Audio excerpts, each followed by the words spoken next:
शुभ संध्या। आज की रात हम उतरेंगे एक और भूली बिसरी दास्तान में। धीरे धीरे अपनी आंखें मूंद लीजिए और अपने चारों ओर की खामोशी को महसूस कीजिए। यह खामोशी साधारण नहीं है, इसमें अनगिनत फुसफुसाहटें कैद हैं। वो आवाजें जो कभी इंसान हुआ करती थी और फिर भी वो साया ठहरा रहा, मोमबत्ती की लौ में कापती परछाइयों की तरह, कोहरे की चादर में लिपटे पुराने रास्तों की तरह और उन हवेलियों की तरह जो अब केवल खंडहर हैं, मगर जिनकी दीवारें अब भी सांस लेती हैं। धीरे धीरे चलिए मेरे साथ एक गांव की तरफ जो कभी जिंदा था, चहल पहल से भरा हुआ था। कच्ची गलियां, टूटी हुई दीवारें और बीच में एक विशाल हवेली। कहते हैं इस हवेली को काली हवेली कहा जाता था। दिन में भी इसके दरवाजे बंद रहते, रात में इसके झरोखों से कभी कभी झिलमिलाती लाल रोशनी नजर आती।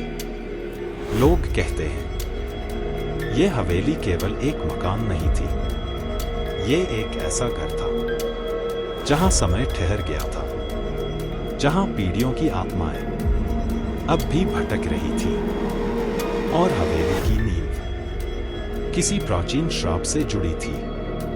कहानी कहती है कि इस हवेली के मालिक कभी बहुत धनी जमींदार हुआ करते थे, लेकिन धन दौलत हमेशा इंसान को बचा नहीं पाती। एक पुरानी दफनाने की रस्म जो उस समय गांव में गुप्त रूप से निभाई जाती थी, उसने इस पूरे परिवार को निगल लिया।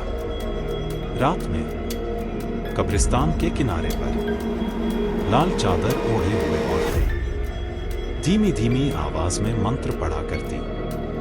कहते हैं ये रस्में इंसानों के लिए नहीं थी, ये रस्में थी उन सायों को बुलाने के लिए जिन्हें कभी चैन से मुक्ति नहीं मिली। गांव के बुजुर्ग अब भी फुसफुसाते हैं, काली हवेली में जो भी ठहरता है उसकी नींद कभी पूरी नहीं होती। वो सोता है मगर सपनों में किसी और ही समय में पहुंच जाता है।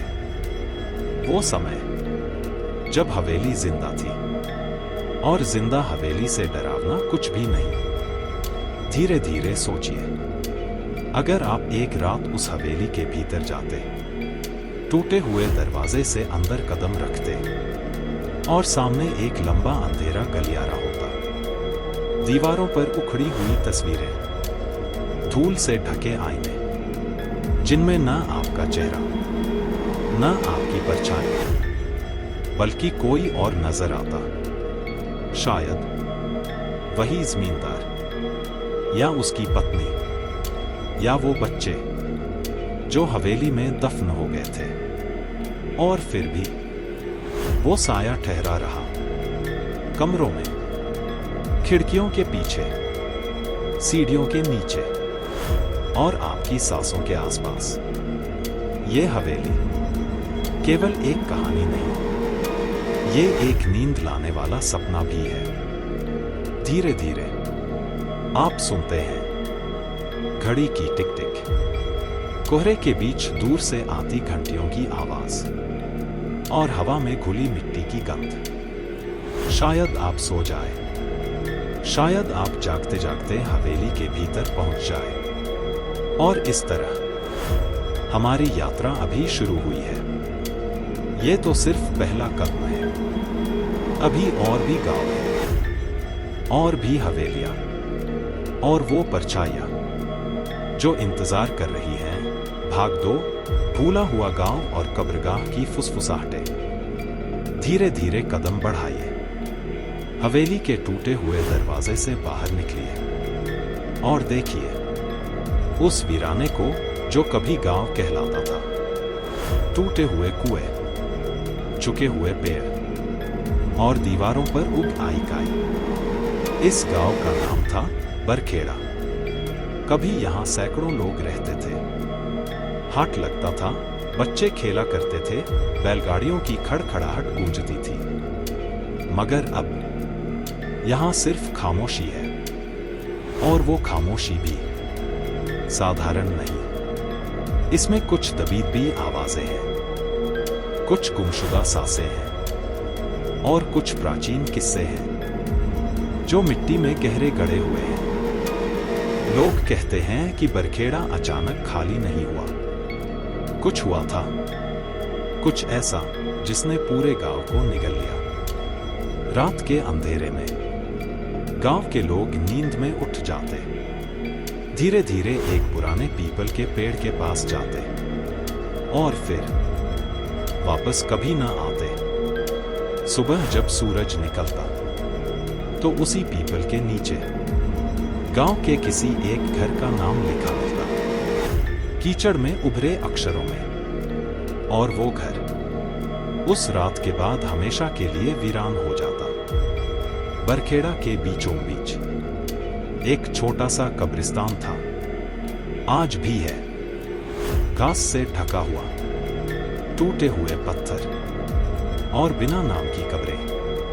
इन कब्रों में वो लोग दफन थे जिनके चेहरे भी अब किसी को याद नहीं, मगर उनकी फुसफुसाहटें अब भी सुनाई देती हैं। कब्रिस्तान में चलते हुए आपको लगेगा जैसे कोई पीछे पीछे आ रहा है। आप रुकेंगे, मगर वहां कुछ नहीं होगा, बस हवा चलेगी, पत्ते सरसराएंगे, और मिट्टी में से उठती एक ठंडी गंध आपकी सांसों में भर जाएगी। गांव के बुजुर्ग कहते हैं ये कब्रिस्तान सिर्फ इंसानों के लिए नहीं था। कुछ कब्रें उन परछाइयों की थी जिन्हें इंसान नहीं कहा जा सकता। पुराने जमाने में जब कोई बच्चा पैदा होता और अचानक बिना वजह मर जाता, तो उसकी आत्मा को गांव के किनारे दफनाया नहीं जाता।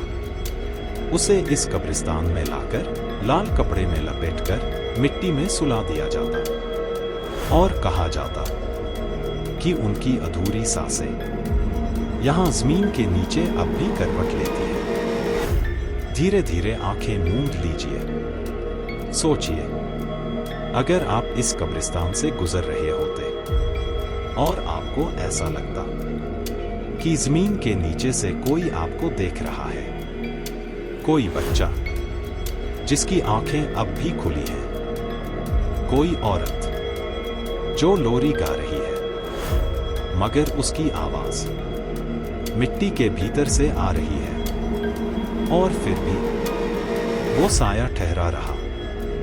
बरखेड़ा गांव की सबसे डरावनी दास्तान उसकी आवाज वाली रात कहलाती है। कहते हैं अमावस्या की रात को गांव पूरी तरह जाग उठता था। वीरान गलियों से आवाजें आती, बर्तन खड़कते, लोगों के बोलने की ध्वनियां गूंजती, मगर गांव में कोई भी दिखाई नहीं देता। लोग कहते हैं ये आवाजें उन आत्माओं की थी जो बरखेड़ा को छोड़ नहीं पाई। वो जीना चाहती थी जैसे पहले जीती थी, लेकिन उनका शरीर अब मिट्टी बन चुका था। आप कल्पना कीजिए, रात गहरी हो रही है, आप अकेले हैं, और अचानक आपके कानों में वही आवाजें गूंजने लगे। कोई पुकार रहा है, पानी लाना, दिया जलाना, दरवाजा खोलना। लेकिन आप जानते हैं यहां कोई जिंदा नहीं है। बरखेड़ा गांव का यही सच है। ये गांव अब सिर्फ नींद और सपनों में जीवित है। जब आप सोते हैं, शायद आपकी आत्मा भी वहां चली जाती हो। कब्रिस्तान के बीच, पीपल के पेड़ के नीचे, जहां हर परछाई अब भी इंतजार कर रही है। और इस तरह हमने हवेली से निकलकर गांव और कब्रिस्तान की कहानियां सुनी, मगर सफर यही नहीं रुकता। अभी हमें जाना होगा उन रस्मों तक जो इंसानों को परछाई में बदल देती थी। भाग 3, दफनाने की भूली बिसरी रस्में। धीरे धीरे सांस लीजिए और आंखें मूंद कर सोचिए, रात का समय है, चारों ओर सन्नाटा, मगर गांव के बाहर जंगल की गहराई में कुछ लोग धीरे धीरे मशाले लिए हुए चलते हैं। उनके चेहरों पर कोई भाव नहीं, बस एक सन्नाटा, और उनके कदम एक लय में बढ़ते जाते हैं। ये लोग किसी शव को नहीं ले जा रहे, ये लोग किसी आत्मा को ले जा रहे हैं। कहते हैं पुराने जमाने में हर गांव का अपना अपना तरीका था मरने के बाद शरीर को दफनाने का, मगर कुछ गांव ऐसे भी थे जहां मौत के बाद भी आत्मा को चैन नहीं मिलता था। उन गांवों में खास रस्में निभाई जाती, रस्में जो आत्मा को बांध लेती थी। धीरे धीरे सोचिए, चांदनी रात है और मिट्टी खोदी जा रही है। लाल कपड़े में लिपटा हुआ एक शरीर धीरे से उस गड्ढे में उतारा जा रहा है, लेकिन यह शरीर अकेला नहीं जाता। इसके साथ उसके कपड़े, उसकी किताबें और उसके खिलौने तक, सारे सामान भी उसी गड्ढे में डाल दिए जाते। लोग कहते थे ये चीजें आत्मा को जिंदा रखती हैं, और अगर चीजें साथ दफन न हो तो आत्मा गांव में भटकने लगती है। कभी कभी रस्म में एक और अजीब परंपरा निभाई जाती। गड्ढे के चारों कोनों में 4 दीपक जलाए जाते। कहा जाता ये दीपक आत्मा को बांधकर रखते हैं। अगर दीपक बुझ जाए तो आत्मा निकलकर आसमान में भटकने लगती है, और फिर भी वो साया ठहरा रहा। दीपक की लौ में, हवा की सरसराहट में, और उस गड्ढे के आसपास की खामोशी में कुछ रस्में और भी भयानक थी। जब कोई औरत अचानक मर जाती तो उसे अकेले दफन नहीं किया जाता। उसके साथ मिट्टी में उसकी चूड़ियां, बिछुए और कभी कभी उसका पायल भी दबा दिया जाता। कहते हैं पायल की आवाज मिट्टी के नीचे भी सुनाई देती, और रात में जब हवा बहती तो वही आवाज गांव की गलियों में गूंज उठती। लोग कहते ये औरतें अब भी अपने घर लौटना चाहती थीं, लेकिन रास्ता सिर्फ कब्र तक जाता था। धीरे धीरे सोचिए, आप किसी ऐसे गांव में हैं जहां ये रस्में आज भी निभाई जाती हों। आप सुनते हैं कि रात में कब्रिस्तान से आवाज आती है, दीपक बुझ गया, दीपक जलाओ, मगर वहां कोई इंसान नहीं होता, सिर्फ कब्रें होती हैं। भारत की प्राचीन कहानियों में लिखा है कि कुछ जगहों पर मृत शरीर को जलाया नहीं जाता था, बल्कि उसे बैठाकर दफन किया जाता, सीधा जमीन के भीतर, ताकि आत्मा ऊपर की ओर देखते देखते सदियों तक वहीं ठहरी रहे। गांव के लोग कहते थे ऐसी कब्रों के पास खड़े होने पर आपको हमेशा महसूस होगा कि कोई आपकी ओर देख रहा है, मिट्टी के नीचे से, बिना पलक झपकाए। धीरे धीरे इन रस्मों ने गांवों को अपने वश में कर लिया। लोग मरने से डरने लगे, क्योंकि मरने का मतलब मुक्ति नहीं, बल्कि किसी रस्म में बांध जाना था। और इसी तरह बरखेड़ा जैसे गांव, काली हवेली जैसे खंडहर और वे कब्रिस्तान सभी परछाइयों से भर गए। कल्पना कीजिए, आप रात में लेटे हैं, धीरे धीरे नींद आपकी आंखों पर उतर रही है, और अचानक आपको लगता है कि कोई आपके कमरे में दीपक जला रहा है। आप सुनते हैं दीपक मत बुझने देना, दीपक जलता रहे। लेकिन जब आप आंख खोलते हैं तो वहां कोई नहीं होता, सिर्फ अंधेरा, सिर्फ खामोशी और मोमबत्ती की कांपती लौ। और इस तरह हमने दफनाने की रस्मों की कहानियां सुनी, लेकिन अभी सफर खत्म नहीं हुआ। अभी हमें उतरना है उन हवेलियों की ओर जहां पूरे परिवार गायब हो गए और दीवारों ने उनकी सांसें समेट ली। भाग 4, हवेली और खोए हुए परिवार की गूंज। धीरे धीरे अपनी सांसों को थामिए और मेरे साथ एक और सफर पर चलिए। इस बार रास्ता हमें ले जाएगा एक ऐसी हवेली तक जहां हर दीवार में छुपी है किसी परिवार की अधूरी सांस। कभी ये हवेली बहुत सुंदर थी, लाल ईंटों से बनी, संगमरमर की सीढ़ियां और ऊंचे ऊंचे दरवाजे। गांव के लोग कहते थे कि यहां रहने वाले जमींदार का परिवार बहुत नेकदिल था, मगर नेकदिल होना हमेशा बचा नहीं पाता। धीरे धीरे हवेली के भीतर एक सन्नाटा उतर आया और एक रात पूरा परिवार मानो हवा में गुम हो गया। सुबह जब नौकरानी हवेली में दाखिल हुई तो उसने देखा भोजन की थालियां अभी भी सजी थी, दीपक जल रहे थे, बिस्तर पर तकिए दबे हुए थे जैसे कोई अभी अभी उठा हो। मगर हवेली में कोई नहीं था, न बच्चे, न औरतें, न बूढ़े, न जमींदार खुद, सब गायब। लोग कहते हैं उस रात हवेली में कोई रस्म निभाई गई थी, रस्म जिसने पूरे परिवार को दीवारों में कैद कर दिया। धीरे धीरे हवेली के भीतर अजीब चीजें होने लगी। दीवारों से धीमी आवाज आती, पानी देना, दिया जलाना, खाना परोसना, जैसे परिवार अब भी वही हो, मगर शरीर मिट्टी बन चुका हो। गांव के कुछ बहादुर लोग कभी कभी हवेली में झांकने जाते। उनका कहना था कि सीढ़ियों पर चलते चलते अचानक लगता जैसे कोई और उनके साथ कदम मिला रहा है। कमरों में जाते तो बिस्तरों पर गड्ढे नजर आते जैसे कोई अभी भी वहां लेटा हो, और आईनों में अपनी परछाई की जगह किसी और का चेहरा झलक जाता।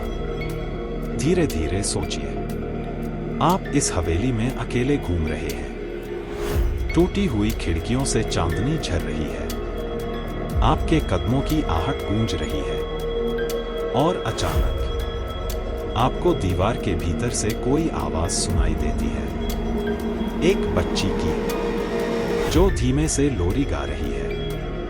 आप रुक जाते हैं, कानों को तेज करते हैं, आवाज साफ होती है, सो जा रे नन्हे, रात गहरी है। लेकिन जब आप हाथ दीवार पर रखते हैं वो ठंडी हो चुकी होती है, और फिर भी वो साया ठहरा रहा। हवेली की सबसे अजीब बात यह थी कि हर कमरे में घड़ी की सुइयां अलग अलग समय पर रुक गई थी। कोई 3 बजे पर रुकी, कोई 7 बजे पर, कोई आधी रात पर। गांव के लोग कहते हैं हर घड़ी उस परिवार के किसी सदस्य के आखिरी सांस लेने के समय पर अटक गई थी, और जब भी रात में हवेली के पास से गुजरते तो वही घड़ियां अचानक टिक टिक करने लगती, जैसे हवेली अब भी जिंदा हो। धीरे धीरे आंखें मूंद लीजिए, कल्पना कीजिए आप उस हवेली के बीचों बीच खड़े हैं, चारों ओर सिर्फ दीवारें हैं, और दीवारों के पीछे सैकड़ों सांसें थमी हुई हैं। आपको लगता है कोई आपको घेर रहा है, कोई आपकी ओर झुक रहा है, लेकिन आप अकेले हैं। सिर्फ हवा है, सिर्फ खामोशी है। गांव के बुजुर्ग कहते थे इस हवेली का दरवाजा कभी मत खोलना, क्योंकि जो एक बार भीतर गया वो हमेशा के लिए वहीं का होकर रह गया। उसका नाम, उसकी सांस, उसकी परछाई सब हवेली ने निगल ली। और इस तरह हवेली की दीवारों ने हमें एक और कहानी सुनाई, एक परिवार की जो अब सिर्फ गूंज बनकर रह गया। मगर सफर यही नहीं थमता। अब हमें जाना होगा कब्रिस्तानों की उन फुसफुसाती लोक कथाओं तक, जहां हर पत्थर में कोई नाम, कोई दास्तान छुपी है। भाग 5, कब्रिस्तानों की धीमी लोक कथाएं। धीरे धीरे आंखें मूंद लीजिए और कल्पना कीजिए, आप रात में एक पुराने रास्ते पर चल रहे हैं। रास्ता आपको ले जाता है एक सुनसान मैदान तक, जहां हवा में मिट्टी की गंध घुली हुई है। और उस मैदान के बीच फैला हुआ है एक कब्रिस्तान। टूटे हुए पत्थर, झुके हुए क्रॉस और बेनाम कब्रें। कुछ पर नाम उकेरे हैं मगर अक्षर घिस चुके हैं। कुछ पर फूल सूखकर मिट्टी हो चुके हैं। कब्रिस्तान में हर चीज जैसे सोई हुई है, मगर ये नींद साधारण नींद नहीं, ये सदियों पुरानी नींद है। और फिर भी इस नींद के भीतर धीमी फुसफुसाहटें सुनाई देती हैं। लोग कहते हैं हर कब्र एक कहानी है, कभी किसी माँ की, कभी किसी बच्चे की, कभी किसी अजनबी की, जो किसी को बिना बताए मिट्टी में समा गया। गांवों की पुरानी लोक कथाएं कहती हैं कि जब रात में हवा तेज चलती है तो कब्रिस्तान के बीच से आवाजें उठती हैं, धीमी, खुरदुरी, जैसे कोई अपना नाम पुकार रहा हो। एक पुरानी दास्तान है कि बरसों पहले एक औरत अपने बच्चे को लेकर गांव में भटक रही थी। बच्चा बीमार था और वो उसे बचा नहीं सकी। उस बच्चे को कब्रिस्तान में दफना दिया गया। मगर औरत रोज रात को वहां आती और धीरे धीरे मिट्टी पर लोरी गाती। कहते हैं आज भी अगर कोई उस कब्र के पास गुजरे तो हवा में वही लोरी गूंज उठती है, धीमी, कोमल, सो जा, सो जा। और फिर भी वो साया ठहरा रहा। कब्रिस्तानों के बारे में एक और अजीब विश्वास था।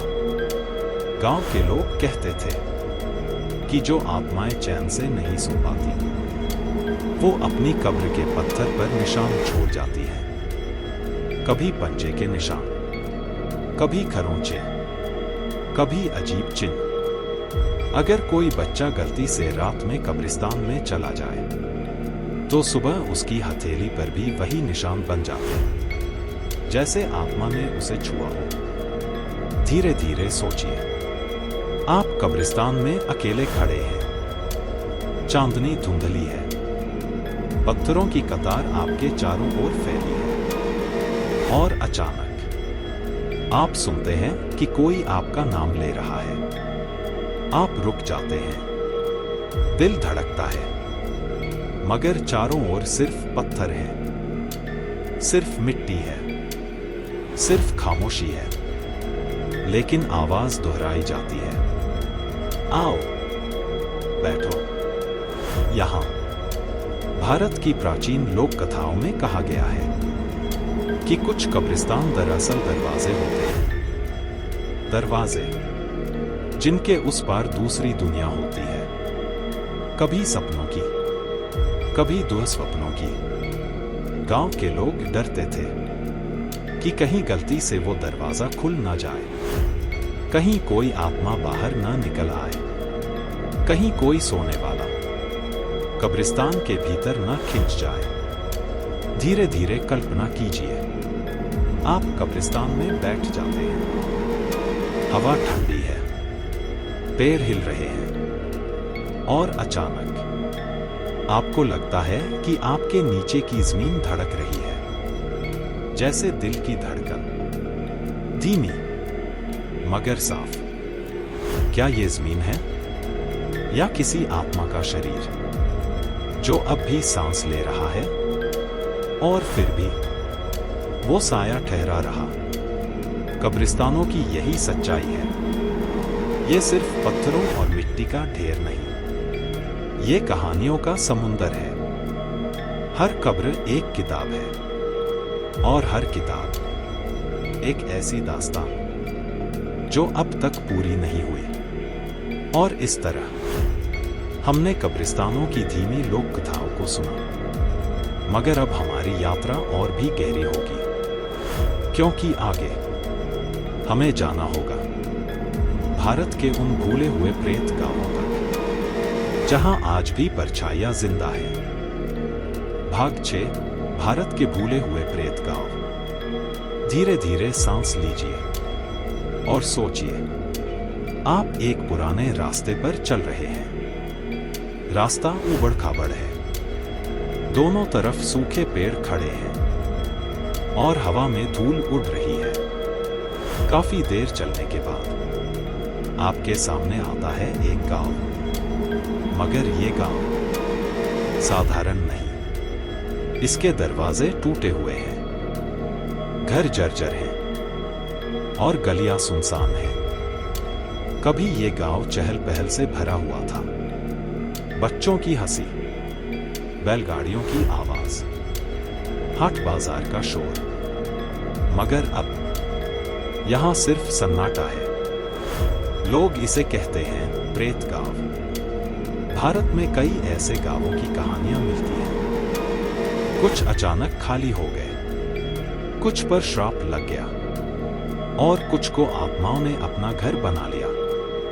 एक दास्तान है कुलधरा की, राजस्थान का वो गांव जहां एक ही रात में पूरा गांव खाली हो गया। कहते हैं किसी श्राप ने उसे बांध दिया। आज भी वहां जाओ तो लगता है जैसे दीवारों से फुसफुसाहटें आ रही हो। दूसरी दास्तान है हिमालय की तलहटी में बसे एक गांव की, जहां लोग कहते थे कि हर रात कोई अजनबी आता है, दरवाजे पर दस्तक देता है और घर का कोई एक सदस्य हमेशा के लिए गायब हो जाता है। धीरे धीरे पूरा गांव खाली हो गया। अब वहां सिर्फ टूटी हुई झोपड़ियां हैं और दीवारों पर खरोंचे, जैसे किसी ने अपनी आखिरी सांस में बचने की कोशिश की हो। धीरे धीरे सोचिए, आप ऐसे ही एक गांव में खड़े हैं। चारों ओर घर हैं, मगर हर दरवाजा खुला है, जैसे कोई अचानक सब कुछ छोड़कर चला गया हो। बर्तन अधूरे रखे हैं, चूल्हे की राख अब भी गर्म है और खिड़कियों से झांकती खाली निगाहें। आप सुनते हैं दूर से किसी के कदमों की आवाज, धीमी, थकी हुई। मगर जब आप देखते हैं तो वहां कोई नहीं होता, और फिर भी वो साया ठहरा रहा। भारत के प्रेत गांवों की सबसे अजीब बात यह है कि दिन में वो शांत लगते हैं, जैसे कुछ भी न हुआ, पर रात ढलते ही हर घर में हलचल शुरू हो जाती है। बंद दरवाजे अपने आप खुल जाते हैं, खिड़कियों में दीपक जल उठते हैं और गलियों में आवाजें गूंजने लगती हैं। पानी लाओ, दरवाजा खोलो, बच्चे को सुला दो, जैसे गांव अब भी जिंदा हो। मगर लोग सब मिट्टी में समा चुके हों। कभी कभी यात्री गलती से इन गांवों में ठहर जाते हैं। सुबह जब वो उठते हैं तो उनके आसपास लोग बैठे दिखाई देते हैं, मगर चेहरे धुंधले होते हैं। धीरे धीरे वो सब धुएं की तरह उड़ जाते हैं और पीछे रह जाता है सिर्फ एक खालीपन।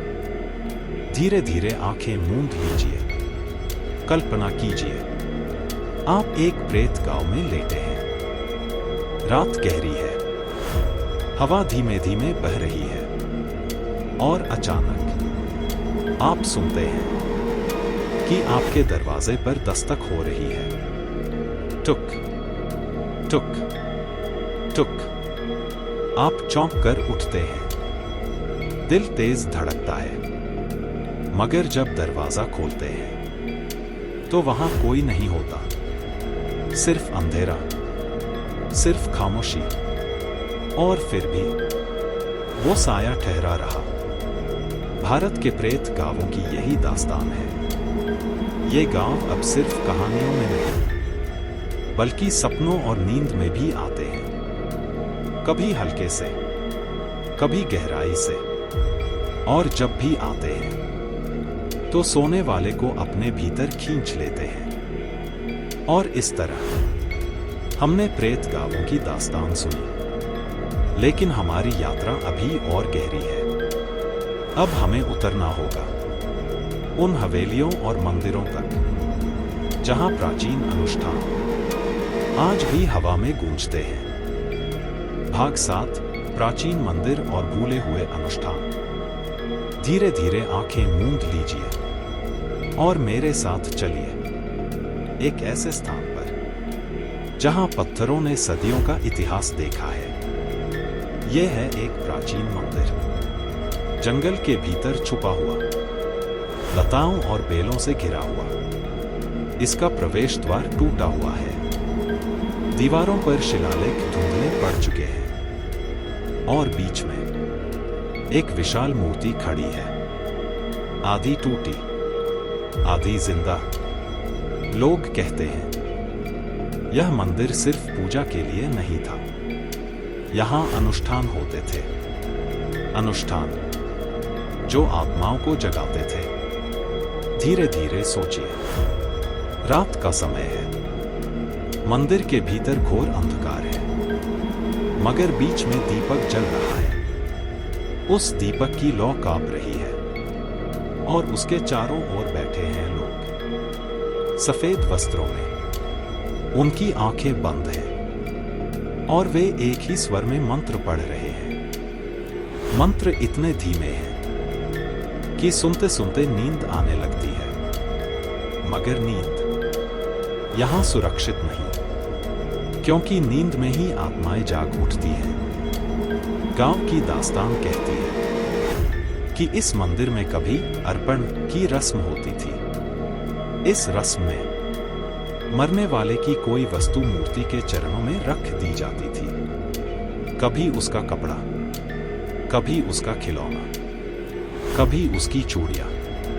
और कहा जाता था जब वस्तु मूर्ति को छूती तो मरने वाले की आत्मा वहीं बंध जाती, वहीं ठहर जाती, मूर्ति की छाया में सदियों तक। और फिर भी वो साया ठहरा रहा। धीरे धीरे इस मंदिर की घंटियां भी अजीब हो गई। जब भी हवा बहती, घंटियां अपने आप बजने लगती, मगर उनकी ध्वनि साधारण नहीं होती। कभी वह रोने जैसी लगती, कभी वह कराहने जैसी, कभी किसी बच्चे की हंसी जैसी। यात्री कहते हैं कि मंदिर में खड़े होकर घंटियों की आवाज सुनो तो तुम्हें लगेगा कि कोई तुम्हें पुकार रहा है। धीरे धीरे नाम लेकर भारत के कुछ और मंदिरों की कहानियां भी ऐसी ही हैं। कहीं कहा जाता है कि मूर्तियां रात में चलती हैं। कहीं कहा जाता है कि दीपक बिना तेल के जलते रहते हैं। और कहीं कि सीढ़ियों पर कभी न मिटने वाले रक्त के धब्बे बने रहते हैं। गांव के लोग कहते हैं ये सब अधूरे अनुष्ठानों के कारण है। अनुष्ठान पूरे न हो तो आत्माएं चैन से नहीं रहती, वे मंदिर को ही अपना घर बना लेती हैं। धीरे धीरे कल्पना कीजिए, आप इस मंदिर में अकेले खड़े हैं। दीवारों पर टूटी मूर्तियां हैं, जमीन पर राख जमी है और दीपक जल रहा है। आप देखते हैं कि दीपक की लौ में छायाएं उभर रही है। कभी एक चेहरा, कभी दो आंखें, कभी एक परछाई। आप सांस रोक लेते हैं। दिल धीरे धीरे धड़क रहा है। और तभी घंटी अपने आप बज उठती है।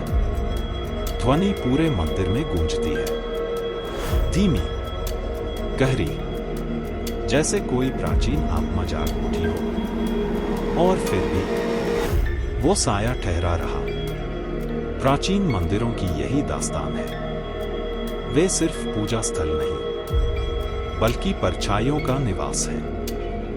हर अनुष्ठान, हर दीपक, हर मंत्र अब भी वहीं अटका हुआ है। और जब रात गहराती है तो मंदिर सांस लेने लगता है। और इस तरह हमने मंदिरों और अनुष्ठानों की गूंज सुनी, मगर अब हमारी यात्रा हमें और गहरी अंधेरी राहों पर ले जाएगी, जहां कब्रों और हवेलियों से भी भयानक है नींद के भीतर की कहानियां, जहां सपनों में आत्माएं उतर आती हैं। भाग 8, नींद और सपनों के भीतर की कहानियां। धीरे धीरे सांस लीजिए और अपनी आंखें बंद कर लीजिए। अब आप अपने बिस्तर पर लेटे हैं। बाहर रात गहरी है, खिड़की पर हल्की हवा का स्पर्श है और भीतर एक सन्नाटा है। आपके कानों में बस मेरी आवाज है, धीमी, थकी हुई, जैसे कोई पुरानी दास्तान सुनाई जा रही हो। और इस दास्तान में हम उतरेंगे सपनों की दुनिया में, जहां परछाइयां सिर्फ जागती आंखों में नहीं, बल्कि नींद में भी पीछा करती हैं। भारत के गांवों में एक मान्यता है। लोग कहते हैं, सपना केवल सपना नहीं होता, वह किसी आत्मा का संदेश होता है। कभी चेतावनी, कभी बुलावा। कहा जाता है कि अगर आप सपने में किसी सुनसान घर को देखें, तो समझ लीजिए कोई आत्मा आपको वहां बुला रही है। और अगर आप उस घर में दाखिल हो जाए, तो सुबह उठने पर भी आप वहां से बाहर नहीं निकलते। आपका मन, आपकी आत्मा वहीं अटक जाती है। धीरे धीरे सोचिए, आप सो रहे हैं और सपने में आप एक लंबे गलियारे में चलते हैं। गलियारा अनंत है, दीवारें गहरी और ठंडी हैं। छत से दीपक लटक रहे हैं, मगर उनमें कोई लौ नहीं। आप आगे बढ़ते जाते हैं, हर कदम के साथ आपको लगता है कोई पीछे पीछे चल रहा है। धीरे धीरे आप मुड़कर देखते हैं, मगर वहां सिर्फ अंधेरा है। और फिर भी वो साया ठहरा रहा। लोगों की नींद में ऐसे सपने बार बार आते हैं। कभी कोई पुराना मंदिर दिखता है, कभी कोई टूटी हुई हवेली, कभी कोई कब्रिस्तान, और हर जगह वही चेहरे, धुंधले, अधूरे, जैसे किसी ने उन्हें अधूरा छोड़ दिया हो। भारत की लोक कथाएं कहती हैं कि सपनों में जो भी चेहरा दिखे, वह किसी न किसी मृत आत्मा का होता है। वो आत्मा हमें देखती है, हमारे सपनों में आती है और हमें अपने संसार में खींच ले जाती है। एक पुरानी दास्तान है। उत्तर भारत के एक गांव में एक लड़की हर रात एक ही सपना देखती थी। वह देखती कि एक बूढ़ी औरत उसकी खाट के पास बैठी है और धीरे धीरे उसका नाम ले रही है, आजा, आजा। लड़की सुबह उठती तो देखती कि उसके तकिए के पास मिट्टी बिखरी हुई है, जैसे कोई रात में मिट्टी लेकर आया हो। धीरे धीरे वह बीमार पड़ने लगी और कुछ महीनों बाद वह हमेशा के लिए सो गई। लोग कहते हैं उसकी आत्मा अब भी उसी सपने में अटकी हुई है। धीरे धीरे कल्पना कीजिए, आप भी सोए हैं, आप सपना देख रहे हैं। आपके सामने धुंध है, धुंध में एक दरवाजा है, दरवाजे पर एक ताला है और ताले पर लिखा है राज की तलाश। आप हाथ बढ़ाते हैं, ताला धीरे धीरे खुल जाता है और भीतर अंधेरा है, इतना गहरा कि सांसें भारी हो जाती हैं। फिर भी आप आगे बढ़ते हैं और तभी आपको महसूस होता है कि कोई आपकी नींद में उतर आया है। कोई परछाई जो आपके साथ सो रही है और फिर भी वो साया ठहरा रहा। भारत की नींद से जुड़ी ये कहानियां सदियों से सुनाई जाती रही हैं। कुछ कहते हैं कि सपनों में दिखने वाले रास्ते सचमुच होते हैं। कुछ कहते हैं कि नींद ही असली द्वार है जहां आत्माएं मनुष्यों तक पहुंचती है। और कुछ कहते हैं कि जो एक बार सपनों की इस दुनिया में उतर गया वह कभी पूरी तरह जाग नहीं पाता। और इस तरह हमने सपनों और नींद की परछाइयों को देखा, मगर हमारी यात्रा अभी समाप्त नहीं हुई है। अब हमें उतरना होगा उन कब्रिस्तानों में जहां जमीन के नीचे भी कहानियां सांस ले रही हैं। भाग 9, कब्रिस्तानों और समाधियों की धीमी लोक कथाएं। धीरे धीरे सांस लीजिए और सोचिए, आप रात में एक पुराने रास्ते से गुजर रहे हैं। हवा ठंडी है, पेड़ स्थिर खड़े हैं और आपके पैरों के नीचे सूखे पत्तों की चरमराहट है। कुछ दूर चलने पर आप देखते हैं पत्थर के बने चबूतरे जिन पर उगी है काई। धीरे धीरे आपको एहसास होता है ये कोई साधारण जगह नहीं, ये एक कब्रिस्तान है। चारों ओर समाधियां हैं, कुछ टूटी हुई, कुछ झुकी हुई और कुछ बिल्कुल नई। हवा में धीमी धीमी सरसराहट है, जैसे कोई बहुत पुराने समय की फुसफुसाहट अब भी जिंदा हो। भारत के कब्रिस्तानों के बारे में हमेशा से कहानियां कही जाती रही है। लोग कहते हैं यहां रात में कोई अकेला नहीं होता, क्योंकि मिट्टी के नीचे जो सोए हैं वे अब भी जागते हैं। कभी कभी लोग सुनते हैं कि समाधियों के भीतर से आवाजें आती हैं, धीमी दस्तकें, जैसे कोई भीतर से बाहर आना चाहता हो। कभी कोई रोने की आवाज, कभी किसी के नाम की पुकार। धीरे धीरे सोचिए, आप एक कब्र के पास खड़े हैं। उस पर लिखा हुआ नाम मिट चुका है, फूल सूख चुके हैं और मिट्टी धंस चुकी है। आप झुककर देखते हैं तो लगता है जैसे मिट्टी अपने आप हिल रही हो, जैसे कोई भीतर सांस ले रहा हो। आप पीछे हट जाते हैं, दिल जोर जोर से धड़कता है और फिर भी वो साया ठहरा रहा। भारत की लोक कथाओं में कई अजीब दफनाने की रस्मों का जिक्र है। कहीं कहा जाता है कि मृतक के साथ उसकी सबसे प्यारी वस्तु दफनाई जाए। कहीं कहा जाता है कि उसके पैरों में लोहे की कील ठोक दी जाए ताकि वह लौट ना सके, और कहीं कि उसके मुंह में राख डाली जाए ताकि वह बोल ना पाए। मगर कहते हैं अगर रस्म अधूरी रह जाए तो आत्मा बेचैन हो उठती है, वह अपनी ही कब्र पर मंडराती रहती है। सालों साल, सदियों सदियों। एक दास्तान है। बंगाल के एक पुराने गांव में हर रात कब्रिस्तान से रोने की आवाजें आती थी। लोग कहते थे कि यह आवाज एक औरत की है जिसकी मौत के वक्त उसकी अंतिम रस्म अधूरी रह गई थी। उसके माथे पर सिंदूर तो था, मगर उसे विधवा की तरह दफनाया गया।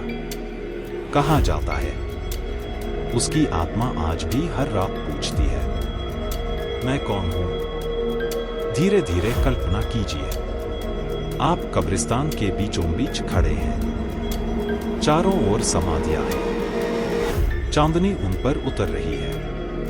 पेड़ स्थिर है, मगर पत्तों से फुसफुसाहट आ रही है। आप सुनते हैं कोई आपका नाम ले रहा है।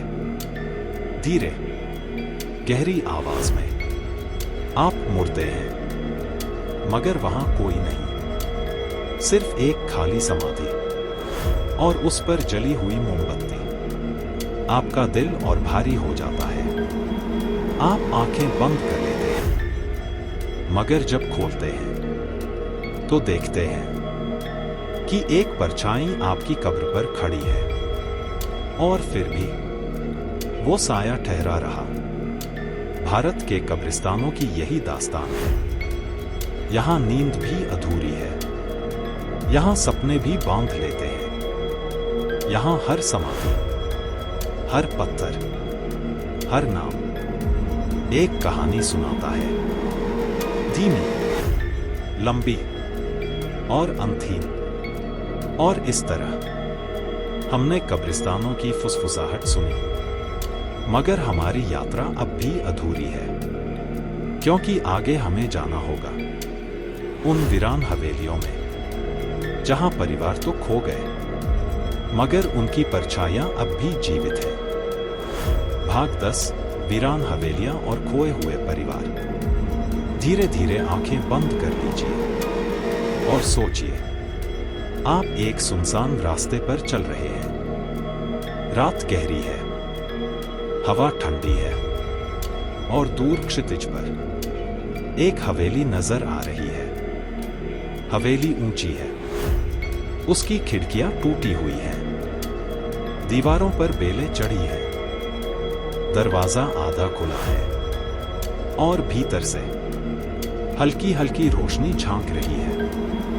आप धीरे धीरे कदम रखते हैं, लकड़ी का दरवाजा चरमराता है, और हवेली के भीतर गहरी खामोशी, सिर्फ आपकी सांसें और आपके कदम।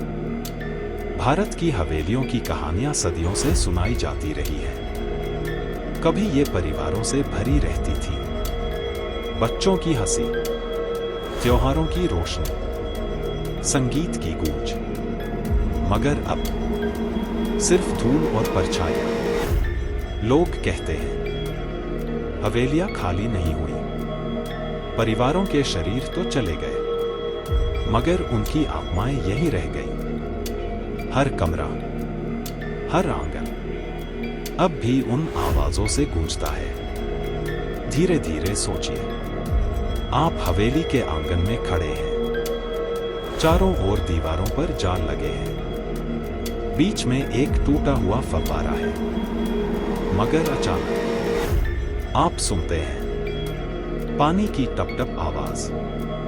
आप देखते हैं फव्वारा सूखा है, फिर भी आवाज जारी है।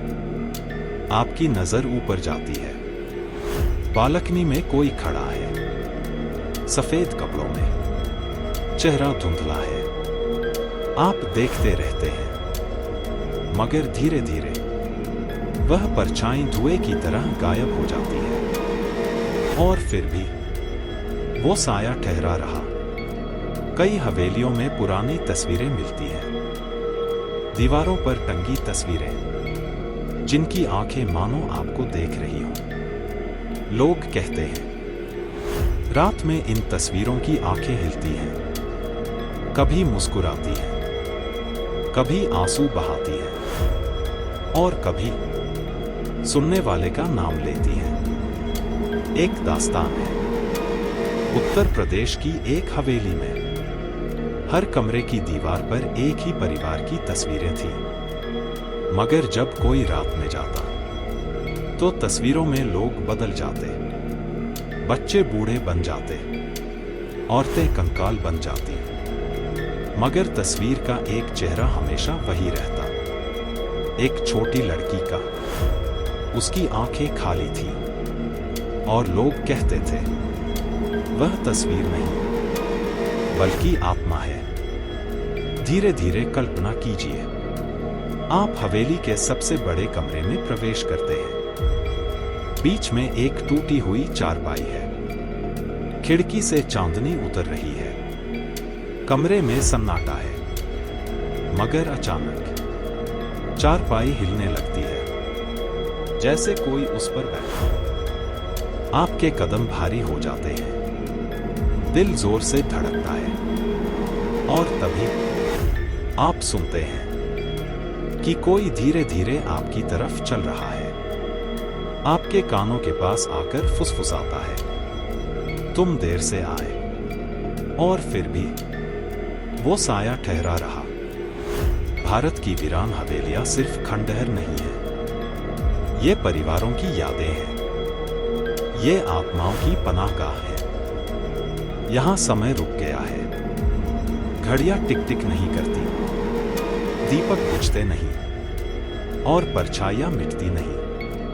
और इस तरह हमने हवेलियों और खोए हुए परिवारों की दास्तान सुनी।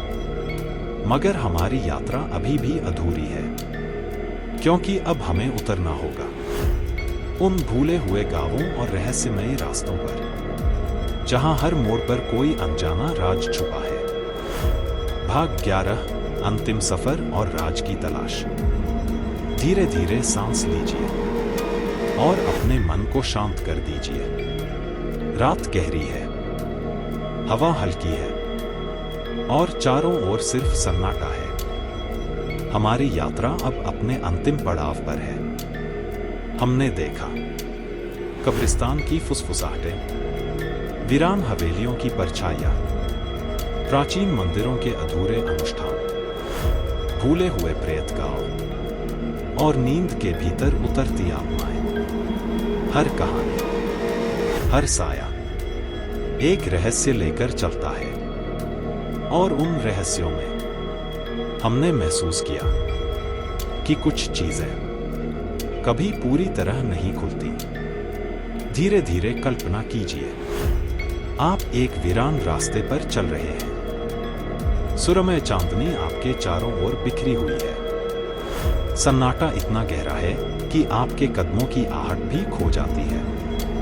और अचानक आपको महसूस होता है कि हर जगह परछाइयां अभी भी आपको देख रही हैं। लेकिन डरिए नहीं, क्योंकि ये परछाइयां अधूरी कहानियां हैं। वे केवल आपको अपने भीतर बुला रही हैं। धीरे धीरे, जैसे कोई लोरी गा रही हो। भारत की ये भूली बिसरी दास्तानें हमें याद दिलाती हैं कि समय, स्थान और लोग भले खो जाए, मगर कहानियां हमेशा जीवित रहती हैं। सपनों में, हवेलियों में, मंदिरों में, कब्रिस्तान में, हर जगह। और जब आप नींद में उतरते हैं, तो आप भी इन कहानियों का हिस्सा बन जाते हैं। धीमी धीमी और स्थिर, जैसे हवा में कोई गूंज जो कभी पूरी तरह खत्म नहीं होती। अब आपकी आंखें और भारी होंगी, सांस धीमी होगी, मन शांत होगा, और आप इस रात की परछाइयों के साथ गहरी नींद में उतर जाएंगे। और याद रखिए, हर परछाई, हर साया एक कहानी है, एक राज है, और वह राज हमेशा आपकी कल्पना में जीवित रहेगा। शुभ रात्रि, और अब सो जाइए, क्योंकि कुछ राज सिर्फ नींद में ही खोजे जा सकते हैं। और फिर भी वो साया ठहरा रहा।